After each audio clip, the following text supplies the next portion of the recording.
当年7、8月这歇热期间呢，其实一寡身心障碍的学生嘛，无面对这个无所在通好去的情形，所以有家长甲民间团体是指出讲，这段时间呢，因的学习中断，而且无甲人接触，所以定定会造成身心障碍的囡仔呢，因的情绪的障碍，也佮有行为退化等等的状况。所以民间团体是希望政府会当互因伫咧休假的时间，嘛会当有稳定的学习的机会。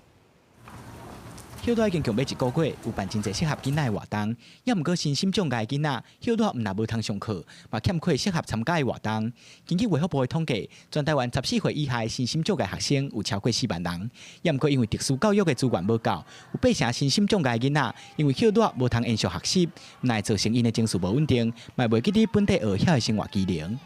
伊以前有法度家己去洗身躯的。 你有发现奇怪，半点钟啊，搁伫咧变数。其实很多老师都知道，开学的9月的第1个月非常的混乱，所以孩子们又得再花1个月的时间去找回那个节奏。民间团体指出，根据联合国的身心障碍者权利公约，身心障碍囡仔嘛应该有和一般的囡仔平等的学习权利。国家行动联盟呼吁，希望政府会使针对家庭和学校教育，调配社会资源，让因伫放假的时间嘛有稳定的学习机会。照顾这样的一个孩子的时候，有一个弹性的工时或者一个假能申请。希望是政府要做一个串联的角色，你知道这个状况，那你就应该要串联。